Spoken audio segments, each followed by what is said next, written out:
Vos sembla fiable l'actual ratxa de victòries del València Club de Futbol? 627 98 03 36.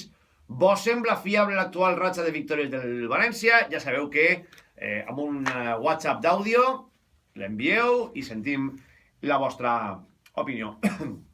Els argentins, que solen estar pelats com un servidor, solen argumentar, no sense certa sorna, que Nostre Senyor va fer alguns caps intel·ligents i a la resta els va recobrir amb monyo. Un servidor pensa en certa manera el mateix. No tot el món té ixe monyo, és a dir, no tot el món té la llibertat ni la valentia d'exercir la crítica. Sempre constructiva i quan toca. Crec que hem compartit, al igual que vosaltres, durant moltes setmanes, primer la indignació i després la por de veure com el València s'acostava als jocs perillosos de la taula classificatòria. Arribats a la situació límit de 12 jornades sense conèixer la victòria, han arribat 6 punts en 2 jornades i la veritat és que un sent l'alivi de veure com el València ha posat ja terra de per mig amb els jocs més compromesos d'eixa classificació. Seria tan estúpid no alegrar-se d'aquesta circumstància com considerar que no estava passant res o considerar les dues últimes victòries com un èxit. El que queda sempre després d'un incendi, com el patit en els últims mesos, és començar les tasques de reconstrucció. L'autoexigència ha de ser màxima sempre en una societat del tamany del València Club de Futbol. No val la mitja tinta ni l'autocomplaença. Això és per als mediocres. Partint de la premissa principal que els dos últims partits hi havia que treure-los per lo civil o per lo criminal, la realitat és que s'ha complit. Hi havia que guanyar com fora. Hi havia que frenar la caiguda a qualsevol preu. I ahir, l'equip ha complit. Amb els 3 punts de l'Espanyol i els 3 del Granada, l'aproximació a l'infern ha deixat de ser una preocupació. Mirar cap avall ha deixat de convertir-se en una angoixa contínua. Objectiu complit.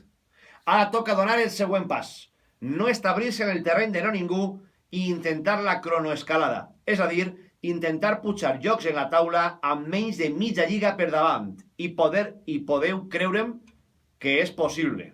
Sense anar més lluny, si el València és capaç de derrotar diumenge en Mestalla l'Atlètic Bilbao, es posarà només a un punt dels bascos. L'equip ha experimentat, al meu entendre, una lleu milloria. El partit de l'Espanyol va ser un esperpent de dimensions bíbliques i ahir a Granada l'equip es va salvar perquè jugava contra el Cuer. Tot i això, sent un partit fora de casa, el fet que durant un tram de partit se poguera veure un València que poguera anar-se'n per davant en el marcador al descans i que se posà per davant en l'electrònic me fa veure alguna lleugera milloria. El partit d'ahir no va ser bo, però millora el de l'Espanyol. Ara bé, l'obligatòria reflexió, per a qui puga fer-la en veu alta, és: dona de si esta lleugera milloria per a quan t'enfrontes a rivals que no estan tan avall? Amb el cor en la mà, la resposta és no. I no és una qüestió de jugar més o menys bonic. La qüestió estriba en la escassa fiabilitat que encara mostra el València. Els de Neville segueixen sent un equip vulnerable al que la sort que li faltant en altres partits ha salvat en els 2 últims compromisos. Pensa sincerament que l'equip ha d'aprofitar la inèrcia guanyadora per a rellançar-se i estabilitzar-se. Però queda molta feina per fer. Les flames ja no consumeixen l'edifici, però la vivenda està encara lluny de ser dignament habitable. El que té el València per davant va determinar si queda caminant en la zona sense aspiracions o va intentar córrer per un lloc que li permeta estar la temporada vinent en Europa via Europa League. Seria la manera de maquillar una temporada plena de decepcions. El calendari ara va alternar partits més complicats amb altres més accessibles i tenint en compte tot el terreny que ja s'ha dit, te queden poques opcions per a obtenir el permís com per a errar. Per això és tan important el partit de diumenge.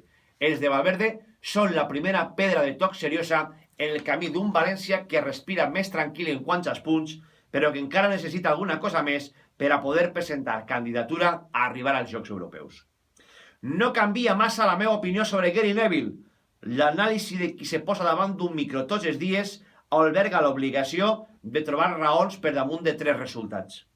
El València canvia d'entrenador per a millorar, i en eixa faceta, Neville està encara a molta distància de treure una nota que s'acosti a l'aprovat.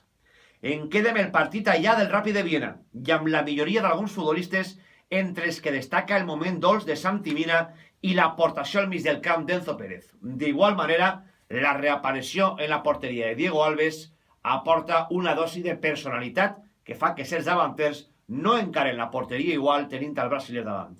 Els dos partits jugats pel brasiler són una bona mostra. Comença una fase diferent, una volta frenada a la caiguda lliure. Toca mantindre l'alta exigència, perquè sols es millora des de l'autocrítica. I hi ha per davant una bona oportunitat per arribar a Europa League via Lliga. Continue dient-ho. Toca apretar i començar a sumar. Diumenge tindrem la primera referència. Esperem que siga positiva. 11:38, com cada nit, les 5 fotos.